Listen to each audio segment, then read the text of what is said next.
തോന്നുന്നുണ്ട് വരുമെന്ന്. ഇപ്പോൾ വന്നാൽ കൊള്ളാമായിരിക്കും. ഈ പോക്കാണെങ്കിൽ പ്രതീക്ഷയില്ല. 10 വർഷമെങ്കിലും എടുക്കുമെന്ന് തോന്നുന്നു. തീർച്ചയായും ഉണ്ടാവും. ഉണ്ടാവാൻ ചാൻസ് ഉണ്ട്. സാധ്യതയെ കാണുന്നില്ല. ഇപ്പൊ അങ്ങനെ ഒരു സാഹചര്യം ഉള്ളതായിട്ട് തോന്നണില്ല. ഒന്നാറാണ് കഴിവുള്ള ആള് വരട്ടെ. ഉണ്ടാവൂന്ന് ചോദിച്ചാൽ ഉണ്ടാവണം എന്നാണ്. വനിതാ സംവരണത്തെക്കുറിച്ച് എല്ലാ പാർട്ടികളും അഭിമാനത്തോടെ പറയുന്നുണ്ട്. എന്നാൽ മുഖ്യമന്ത്രി സ്ഥാനത്തേക്ക് എത്തുമ്പോൾ ഈ സംവരണം പരിഗണിക്കപ്പെടുന്നുണ്ടോ? കേരളത്തിൽ ഒരു വനിതാ മുഖ്യമന്ത്രി ഉണ്ടാകുമോ? കേരളത്തിലെ അടുത്ത കാലത്തൊന്നും ഒരു വനിതാ മുഖ്യമന്ത്രി ഉണ്ടാകുമെന്ന് എനിക്ക് തോന്നുന്നില്ല. കാരണം എടുത്തു കാണിക്കത്തക്ക ഫേസ് നമുക്കുണ്ടോ എന്ന് നമ്മൾ ആദ്യം ചിന്തിക്കണം. I hope that there will be ഒരു ഫീമെയിൽ പ്രസൻസ് വേണമെന്നൊരു ആവശ്യം പലപ്പോഴായിട്ട് തോന്നിയിട്ടുണ്ട്. അപ്പോൾ വന്നാൽ കൊള്ളാമായിരിക്കും. ഈ പോക്കാണെങ്കിൽ പ്രതീക്ഷയില്ല. നമ്മുടെ ഒരു വുമന്റെ എനിമി ഒരു വുമൺ തന്നെയാണ് ഇവിടെ. പിന്നെ എങ്ങനെയാണ് കേരളത്തിൽ ലിറ്ററസി റേറ്റ് ഒക്കെ കൂടുതലാണെന്നൊക്കെയാണ് പറയുന്നത്. ബട്ട് എനിക്ക് തോന്നുന്നില്ല ഇവിടെ ഇങ്ങനെ ഒരു വനിതാ മുഖ്യമന്ത്രി വരുമെന്നോ. മെയിൽ ഡോമിനൻസ് പറയുന്നതിനേക്കാൾ മുമ്പ് നമ്മൾ സ്ത്രീകൾ തമ്മിൽ എങ്ങനെയാണ് നമ്മളുടെ കാര്യങ്ങളെന്ന് തന്നെ ഒന്ന് നോക്കിയാൽ മതി. പൊതുജനാഭിപ്രായം പണ്ട് തൊട്ടേ സ്ത്രീകൾക്ക് മതിയായ പ്രാതിനിധ്യം കൊടുക്കണമെന്നുള്ളത് തന്നെയാണ്. അത് എനിക്ക് തോന്നുന്നു മുമ്പും അങ്ങനെ തന്നെയാണ്, ഇപ്പോഴും അങ്ങനെ തന്നെയാണ്. നേരത്തെ 33% വന്നു കഴിഞ്ഞു. 50% തരണം തന്നെയാണ് എല്ലാവരുടെയും പൊതുവെ ജനങ്ങൾ ആഗ്രഹിക്കുന്നത്. പക്ഷേ തടസ്സം നിൽക്കുന്നത് ആരാണെന്ന് നിങ്ങൾ ആലോചിച്ച് നോക്കിയാൽ മതി.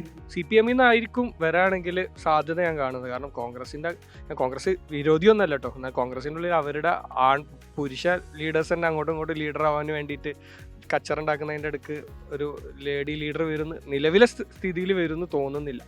10 വർഷമെങ്കിലും എടുക്കുമെന്ന് തോന്നുന്നു ഈ ഒരു സാഹചര്യം മാറി വരാൻ. അതൊരു ക്വസ്റ്റ്യൻ തന്നെയാണ്. And it needs an answer. ഒരാൾ പ്രൂവ് ചെയ്ത് കാണിച്ചു ലൈക്ക് ഷീ ഈസ് അതിന് ആപ്റ്റ് ആയിട്ടുള്ള ഒരാളാണ്. And why we didn't let her be? അതാണ് ഒരു question. I have that question. I don't have an answer for that. ആർക്കാണോ അർഹതയുള്ളവർ അവർ വരണമെന്നാണ് എൻ്റെ ആഗ്രഹം. ഇതിപ്പോൾ ആണോ പെണ്ണോ എന്നുള്ള രീതിയല്ല, ഇക്വാലിറ്റി ആണ് വേണ്ടത്. അതിൽ കഴിവ് ആർക്കാണോ അവർ മുമ്പോട്ട് വരണമെന്നാണ്.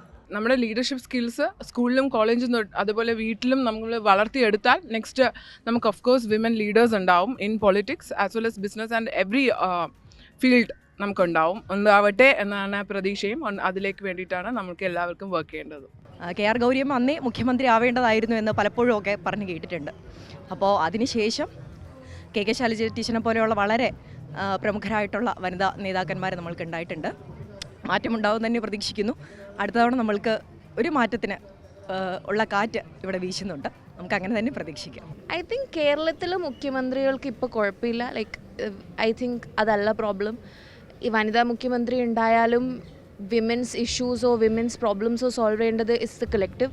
So men should be equally involve. അപ്പം അതുകൊണ്ട് ചേഞ്ച് ഉണ്ടാവും എന്ന് ചോദിച്ചാൽ ഇല്ല. പക്ഷെ അങ്ങനെ ഉണ്ടായാൽ നല്ലതാണ്. Because that projects a positive message. Maybe but അടുത്ത 10 വർഷത്തേക്ക് I'm not hopeful. Maybe beyond I'm hopeful. ഞാൻ മരിക്കുന്നതിന് മുമ്പ് അല്ലെ എൻ്റെ അടുത്ത തലമുറ വരുന്നതിന് മുമ്പ് അതുണ്ടാവുന്ന പ്രതീക്ഷയുള്ള ആളാണ് ഞാൻ. ഇപ്പോഴും ഒക്കെ പഴയ പോലെ തന്നെ ആണുങ്ങൾ തന്നെ വരണം. ഇപ്പോൾ KK ശൈലജ ടീച്ചറൊക്കെ എത്ര നന്നായിട്ട് ചെയ്തു കോവിഡ് കാലത്തൊക്കെ. ഇപ്പോൾ 2ാം വട്ടം മുഖ്യമന്ത്രി കമ്മ്യൂണിസ്റ്റ് മന്ത്രിസഭ വന്നത് തന്നെ ഒരു പരിധി വരെ അവരുടെ പ്രവർത്തനങ്ങളൊക്കെ കൊണ്ടായിരുന്നു. പക്ഷേ മുഖ്യമന്ത്രിയായത് പിണറായി വിജയൻ തന്നെ.